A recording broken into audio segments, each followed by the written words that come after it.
In this video, conservative media destroys NIcolle Wallace for her disgusting comments. Byron Donald commits verbal assassination of sanctuary city mayors. Karoline Leavitt absolutely guts the Democratic Party, as well as Matt Walsh has a hilarious takedown of Joy Reid. Ben Shapiro spits some facts, and also is it time for Adam Schiff to be thrown in jail? Let's get it.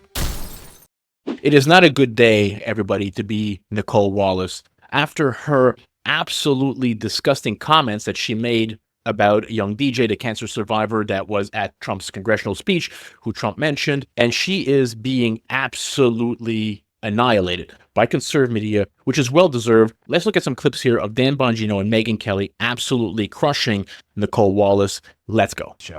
This is one of the worst moments I have ever seen in the media in response to Donald Trump, recognizing a 13-year-old with brain cancer. This is an analogy you never make. Check this out.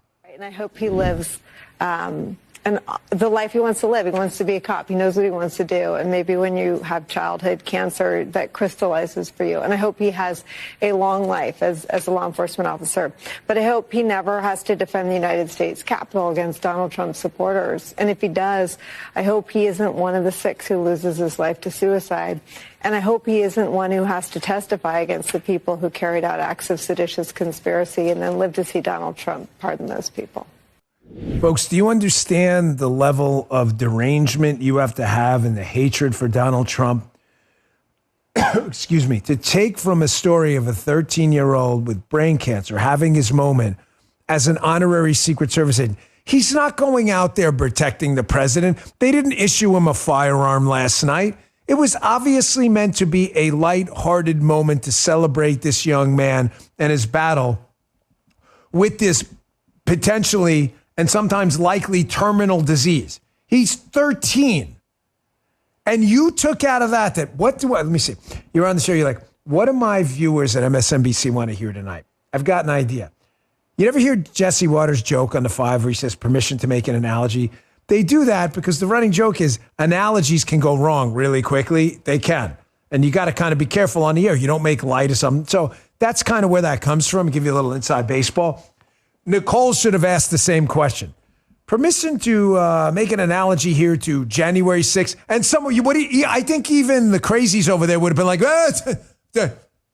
I can tell you for sure, Guy and Mike will be like, they'd be behind the scenes like, no,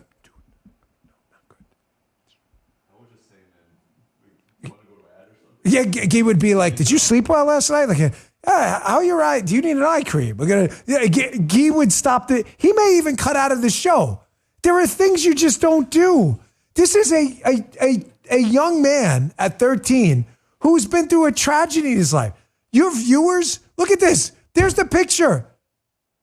I mean, you got director Curran. Just enjoy it.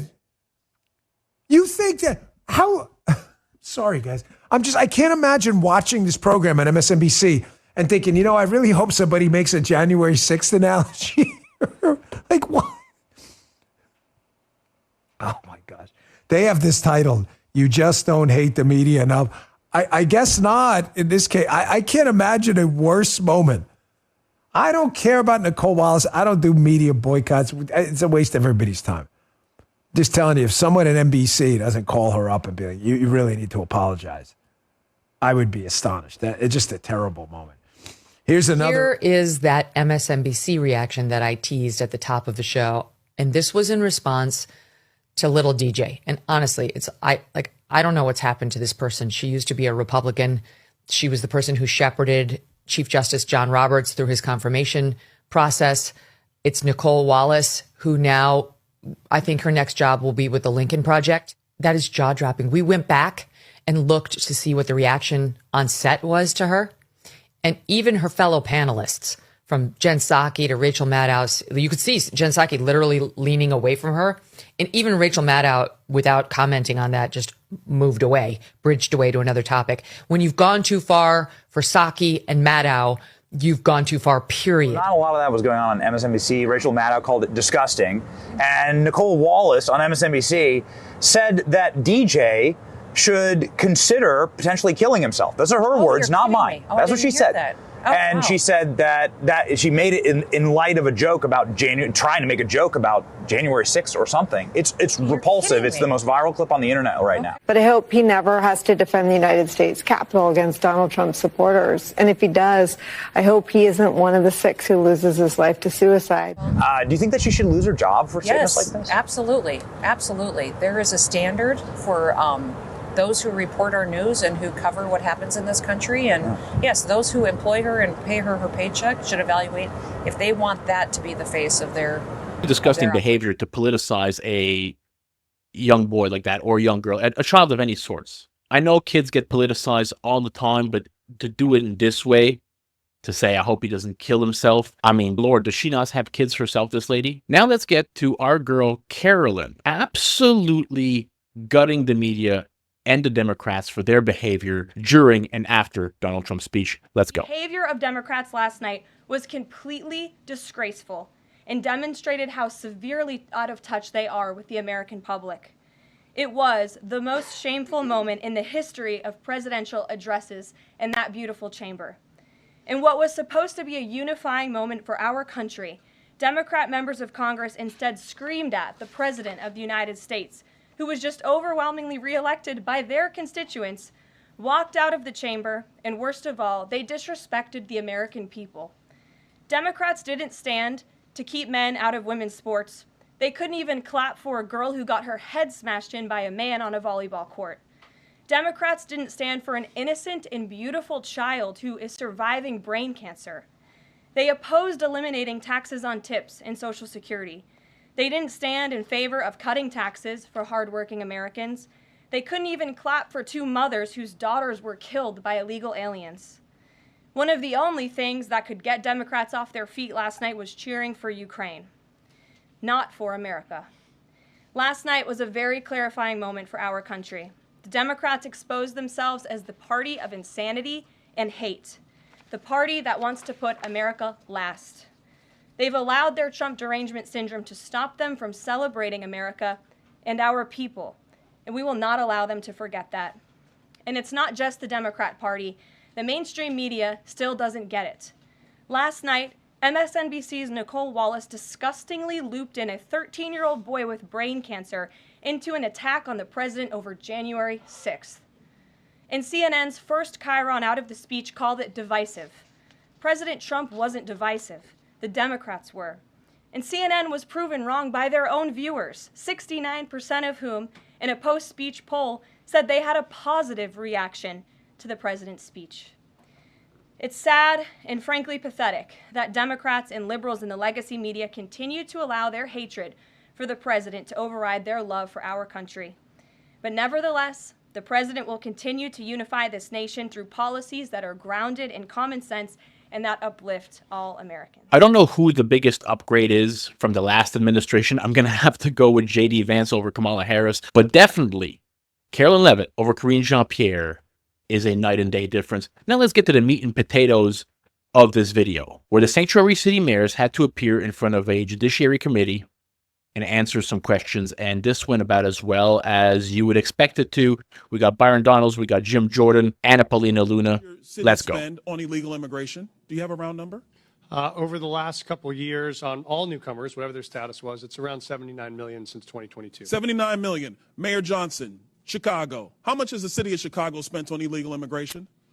If you're referring to the 2022 up to 2024 of the buses coming from Texas, roughly the same percentage of the state of Texas, about 1% of our overall budget. What is that? Because we don't have the city's budget in front of me. Numbers. It's 1%, and if you want the actual calculation, we can make sure someone... You're the mayor. You don't have the math in front of you. It's 1% of the overall budget over the last 4 years. That's why you're a failing which mayor. is Mayor the same Adams, number that how was much did sent the city from of us New from York the actually state spend of on Texas. illegal immigration? Mayor Johnson, I already asked you. You don't have a hard number. And if you don't have a hard number, you're not running your city well. Mayor Adams, how much did the city of New York actually spend on illegal immigration? $6.9 billion of taxpayers' $6.9 billion of taxpayer money on a problem that was fostered on the American people. Mayor Wu, in the city of Boston, how much did you spend? We don't ask about immigration status and delivering city You don't services, ask so about we how don't much have money that the city of Boston has spent on illegal immigration? We Are don't you out of your distinguish mind? between immigration status. Do you as manage part your of our budget city or not, policies. Mayor Wu? That is how we keep Mayor our city Wu, safe. do you manage we your have budget the or not? numbers to prove it.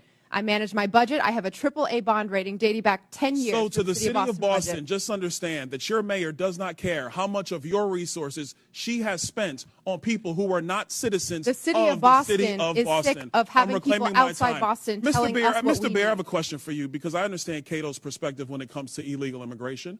I understand that the Cato Institute for a long time has had a standard of actually having open immigration into the United States. Generally speaking, I don't want to get into specifics. We support legal immigration. We want immigration to be legal. Let me ask you this question, because one of the great libertarians of the modern era, Milton Friedman, famously said, you can either have open borders or a welfare state, but you have to choose.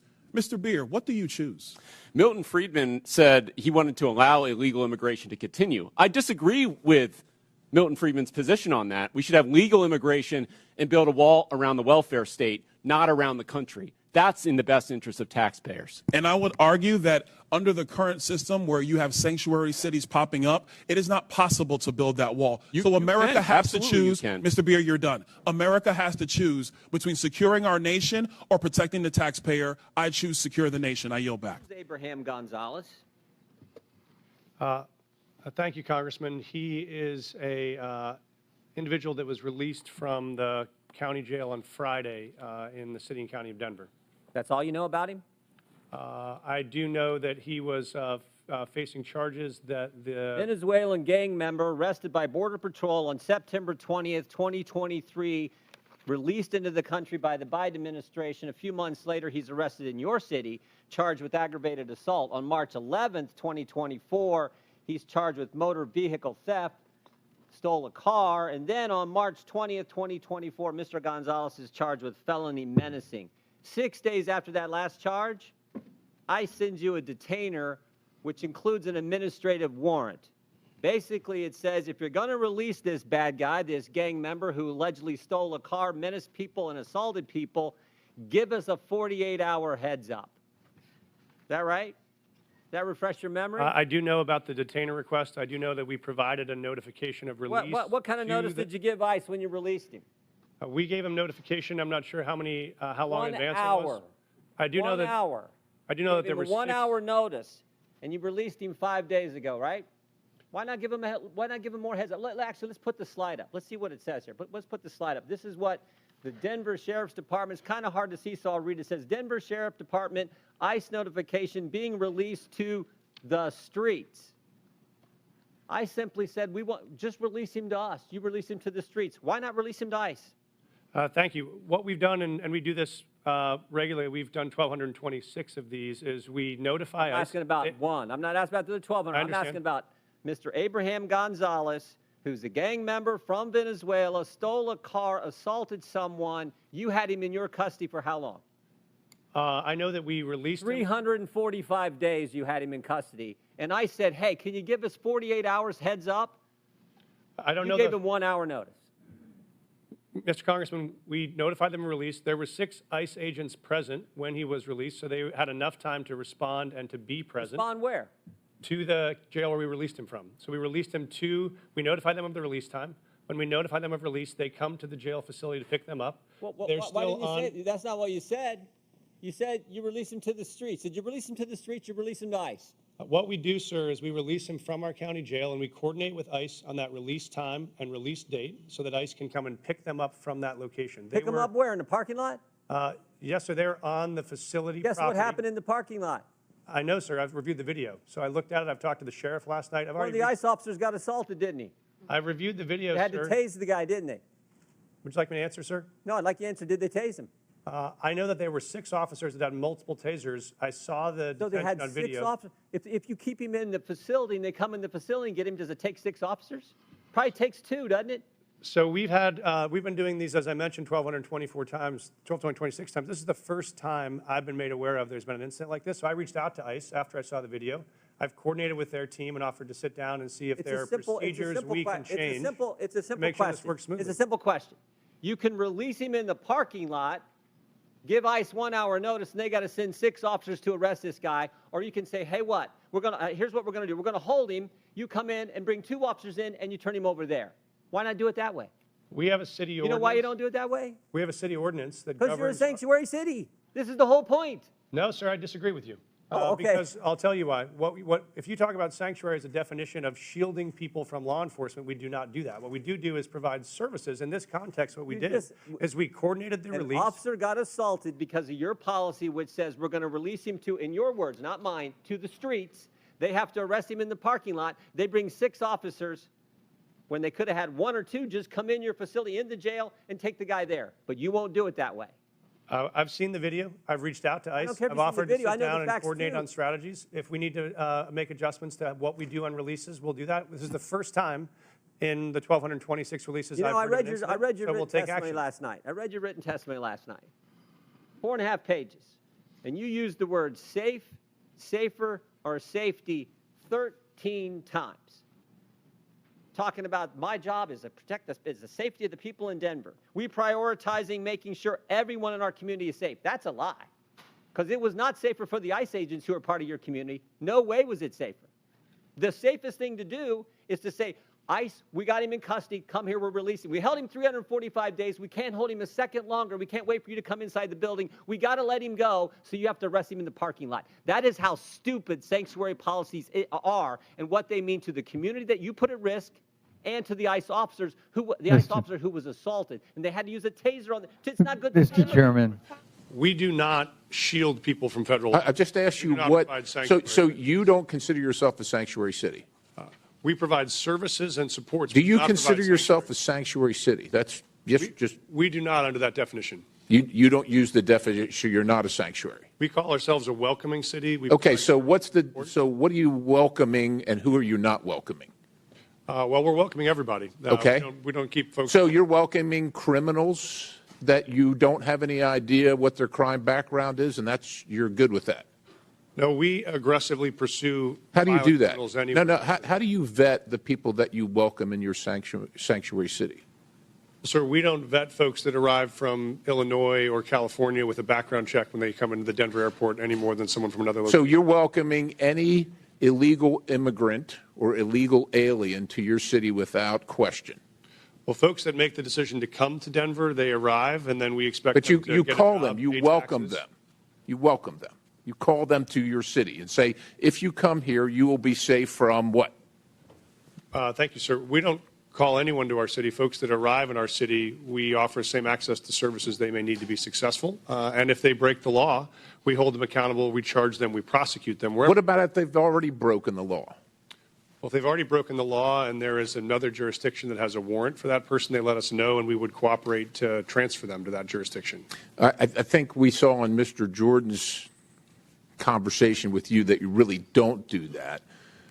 Mayor Johnson, how about you? How many? That banning the transfer of individuals into ICE custody for the purpose of civil immigration enforcement encourages illegal immigration into Chicago. Or how about agencies, or agents not being able to stop, arrest, or detain individuals based solely on their immigration status or administrative warrant? So we comply with all laws, local, state, and federal. To me, after this line of questioning, it's very clear that these policies that you have all implicated are active and alive and well in your cities, are in direct violation with U.S. Title 8, Code subsection 1324, and is a federal offense. But you all speak about a broken immigration system, and yet here you guys are aiding and abetting in that entire process. I want to be very clear about something. Open border policies, which is something that you guys are talking about, hurts people on both sides, meaning the people that are coming here illegally and then American citizens as well. I do not think you guys are bad people, but I think that you are ideologically misled, which is why, unfortunately, based on your responses, I'm all going to be criminally referring you to the Department of Justice for investigation. And as soon as I leave here, these will be going over to Pam Bondi. I'm not doing that in an effort to bully you guys, but I do believe that your policies are hurting the American people, and you can make that known with the evidence that you can present to the Department of Justice. But if you guys continue doing what you're doing, you're not going to help anyone. You're going to hurt more people, and that's exactly why I'm tired of it. The American people are tired of it. And Chairman, I yield my time. Would you yield your last minute, Yes, sir. Without objection, so ordered. We've put it in the record. I haven't entered it. You have what? Mr. Chair, can I have several articles. I need to enter them. Let me just go ahead with what the articles are. What they speak to. What's the next article?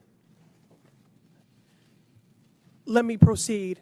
Data from Texas shows that U.S.-born Americans commit more rape and murder than immigrants. Listen, this trend of you all trying to get thrown out of committees so you can get on MSNBC is going to end. We're not going to put up with it. This is my procedural right as a member of this committee you can go, enter documents you can go with into the Mr. record. Frost and Mr. I'm Green. reclaiming my time. That's what you want. No. Ms. Presley, I've been very accommodating to you. Mr. Subrignon, and I take particular umbrage as a survivor of sexual violence. I will enter into the record. This is my right.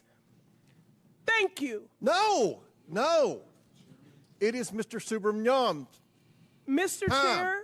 No, you know the process of unanimous consent. You are not recognized. I have several articles to enter into the record. Mr. Subrignon, if you don't go, we're going to recognize Mr. Timmons. But one of the things that bothers me about all of this is the executive order of rescinding the sensitive locations. Why this is important. They basically want to do immigration enforcement and racial profiling and immigration enforcement that's race-based, because I'm at the Canadian border in Detroit. Do you know the majority of people coming down undocumented is Canadian? But guess what? It's still the brown folks that are overwhelming. ACLU did a study, is overwhelming the ones being targeted, detained, and deported. Most of them couldn't even answer the questions. Absolutely ridiculous. And for her to say that there's more rapes committed by Texas citizens, actual American-born citizens, than illegals, look, it's a sheer numbers game. If you look at that data that she's presenting, it's a sheer numbers game. There's just more people that are Texans than are illegals. But this also brings me to the fact that I like to always point out is that, listen, we all know that we have problems with our own citizens, right? Our own citizens commit crimes all the time. So why don't we worry about fixing this frickin' problem instead of importing the world's problem? We already have problems at home with people robbing and looting and committing other crimes. This is our point. What other comment was ludicrous? Oh, the Canadian border comment was absolutely ludicrous. There is no racial profiling of actual Canadian citizens. If you are a Canadian-born citizen coming to America, you get, I think, 180 days. You can stay up to 6 months. What she's talking about is people that are flying into Canada, or maybe coming into Canada, maybe illegally, and trying to come into America. And yes, those people will be profiled. Pattern recognition is not racism. It's like when you look at terrorism. Not all Muslims are terrorists. This is true. But the ones that we have here in our country, most terrorists are. So you're going to get profiled. It's an unfortunate event, but it is what it is. Now let's get to Tom Homan actually going off on Fox News, followed by the lovely Chanel making a great case about why Adam Schiff should be in jail. Remember, this guy got pardoned for January 6th only. He's not pardoned for all the other stuff like the Russia collusion. A good case can be made to finally put Shifty Schiff in jail. Let's go. Saying they commit less crime than Americans? Who cares? Every crime committed by an illegal alien, every child raped by an illegal alien, every public safety threat by an illegal alien could have been prevented because they're not supposed to be here. It doesn't matter who does more. These are preventable crimes if we secure the border. And the border's more secure now than it ever has been because I'm working with the greatest president in my lifetime who has illegal immigration down 97%. He did that in 3 weeks. President Biden could have done it. He couldn't do it in 4 years. President done it in 3 weeks. We got a safer border. And because we got a safer border, 97% less people are coming. Less women are being raped. Less children are drowning in the river. Less Americans dying from fentanyl overdoses. Less sex trafficking of women and children. President Trump's saving lives, and they can't stand it because it's a political difference. It's not a realistic difference. It's about saving lives. That's what this country's about. Support law enforcement. Why is law enforcement all of a sudden? Tom Homan, we're the bad guys who we enforce the law, but the ones who break the law, the ones that rape children, they're the victims? Give me a break. And you know what? I'll wear this as a badge of honor. If I get and live in their heads rent-free every day, that's kind of cool, and I'm loving it. And I'm coming. Well, Tom, everyone has to know, this is how you relax. Like, this is... This is your most relaxed, okay? Well, right now at this moment, because you're doing your job. You're a man on a mission. Tom, as always, thank you. That report about Shiramella was correct. And now we know Shapiro worked directly with Biden on Ukraine affairs. In fact, one of my sources, former diplomat and now wrongfully sanctioned Andrei Teleshenko, was in the room with Shapiro when a Ukrainian contingent met with Obama and Biden to discuss Ukraine affairs. Shapiro was an Obama-Biden guy, and he colluded with Schiff. The implications I raise at the end of my broadcast from the White House briefing room stands today more than ever. Schiff is indeed in deep trouble. And the one person in all of Washington who knows this story inside and out is, of course, my friend and now FBI Director, Kash Patel. A man who debunked the entire Russia hoax while working as a senior aide for Congressman Devin Nunes on the House Intel Committee. Kash not only remembers, he has very strong feelings about what needs to happen to Adam Schiff. He should be investigated because he lied to the world about his interactions with Sharmella, who is a whistleblower, and I can't stress it enough, that started a presidential impeachment. Kash knew all this, but there was only so much he could do back then. Now that's not the case. Mark my words, Schiff will see the gallows of Kash's FBI. The political gallows, that is. So Godspeed, Kash. Director Patel, you have our full support. Is the Doge chainsaw cutting too close to the bone? Congressman McCormick joins us next. We'll be right back. If you're a follower of this channel, you know that it is not a base conservative video without a small clip, at least, of our boy, Scott Jennings. We're going to get to that, followed by Ben Shapiro, giving a great analogy of Trump's Congress speech. For all the viewers to see of you with your chicken. I don't know what this chicken's name is. Maybe you do. Never name the chickens. Oh, that's sad. Well, but seriously, is this realistic? Like, is this a realistic solution? Like, I mean, or is it a little bit out of touch with, I mean, you know, there's a lot of people who, you know, have no backyard to put a chicken in, for example. That's true. Well, first of all, I would highly recommend this hobby to anybody. It's been the most fulfilling and worthwhile thing. I started with 6, I now have 35. You have 35 chickens? And I'm like the Pablo Escobar of my neighborhood. Oh my God. It's outrageous the amount of eggs I get every single day. Now, don't everybody come over at once. But I did hear you sometimes bring them here to CNN and share them. I have brought eggs here. Look, I think she was making light of the idea that backyard chicken farming is taking off. But what is true is that we killed millions upon millions upon millions of chickens, which is why egg prices are high today. What I hope is that the Agriculture Department looks at this chicken culling policy. I think we may have killed too many. But if you want to know why the egg prices are high, it's not because of anything Donald Trump has done. It's just we killed all the chickens that lay all the eggs. Now, not a problem at my house. My chickens are in a very nice, secluded backyard area. They're not interacting with any other infected animals. Well taken care of, well fed. You're really defensive about well, the lack of bird flu in your backyard. I disagree with him a lot. Trump did, very smart, right off the top. President Trump says, listen, I'm not going to play this game where the camera's cut back and you see one side of the chamber standing and one side of the chamber sitting, and you figure the president is just too divisive. I'm just going to point out right now, nothing I do or say or can say will ever get these people clapping. Now, this is a smart tactic. It's actually a tactic that I frequently use in debate, which is you call out the favorite tactic of the opposition, and it takes the bat right out of their hands. So what Trump is doing here is he's saying, listen, I dare you not to clap. And in fact, half the night was devoted to things that if you are a sentient, decent human being, you have to clap for. I don't care if you're a Democrat or if you're a Republican. If you don't clap, as we'll see, for a 13-year-old brain cancer survivor becoming an honorary member of the Secret Service, what? Really? You're not going to clap for that? But this is the whole setup. So Trump basically double dog dares Democrats not to clap for things. They're never going to clap for anything that I do. I'm going to say a bunch of super popular stuff right now. And watch, Democrats won't even clap. And that's why you can't vote for them in the future. That's why they don't deserve power. Very smart move from the President of the United States right here. This is my 5th such speech to Congress. And once again, I look at the Democrats in front of me, and I realize there is absolutely nothing I can say to make them happy or to make them stand or smile or applaud. Nothing I can do. I could find a cure to the most devastating disease, a disease that would wipe out entire nations, or announce the answers to the greatest economy in history, or the stoppage of crime to the lowest levels ever recorded. And these people sitting right here will not clap, will not stand, and certainly will not cheer for these astronomical achievements. They won't do it, no matter what. 5 5 times I've been up here. It's very sad, and it just shouldn't be this way. So Democrats sitting before me, for just this one night, why not join us in celebrating so many incredible wins for America? For the good of our nation, let's work together and let's truly make America great again. And he was doing this all night, by the way, this sort of hand motion where he points out at the Democrats. He's like, you guys, you're not even, I see you not, you know. Now let's get to the comedy part of the video. We have a terrific clip here of Matt Walsh absolutely gutting Joy Reid. Again, seems to be a weekly thing for him. This is a hilarious takedown. Let's get to Matt. Guys, I hope you enjoyed the video. If you did, smash that thumbs up button for your boy. Consider subscribing to the channel. Help it grow.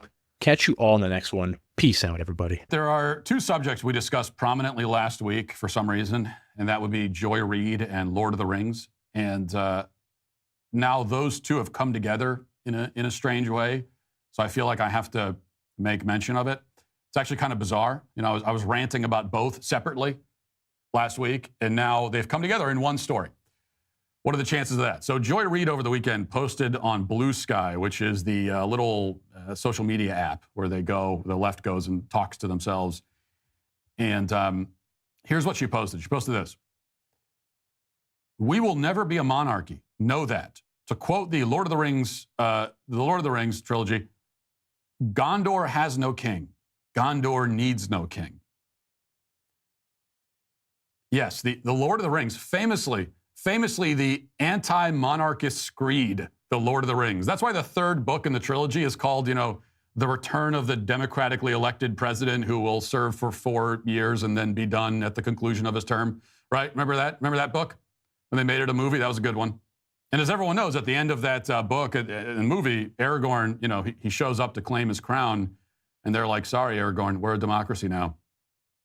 So then Aragorn he says, "Oh, okay, oh man." So he has to launch a campaign, and he takes on Legolas as his campaign manager, and Frodo is his spokesman. And there's a series of debates, and eventually Aragorn is elected with a narrow electoral college victory. But then he's defeated when he runs for re-election by the dwarf guy, who's the Gimli, which was a big moment for Gondor because it was their first dwarf elected to national political office, kind of a, you know, sort of a breaking the glass ceiling there. It was a weird end to the book, to be honest. Explains why it's so long. Or maybe none of that actually happened. Maybe if Joy Reid had checked, not even, because when she tweeted this, a lot of people said, well, if you actually watch the movie or read the book, you don't even need to do that. Just look at the titles. At least check the titles. Because the 3rd movie is in fact called The Return of the King. Because it turns out that Gondor not only gets a king, but part of the whole point is that it did need one. That's like a key point in the whole story, is that it in fact did need a king. It was his destiny to be the king. And in fact, the quote, "Gondor needs no king," is from Boromir. And in the movie, when he says that phrase, there's ominous music playing in the background, which is a signal that we're not supposed to agree with it, right? This is not supposed to be an inspirational moment. And that's because he said that before betraying his friends and trying to seize the ring for himself. And that is the character that Joy Reid apparently identifies with, which, of course, is no surprise. And this is what happens. Joy Reid is so dumb that she has me doing the nerdy fact check, okay? She has me, like, pushing up my glasses, you know. Well, actually, Aragorn did become the rightful ruler of the kingdom of Gondor.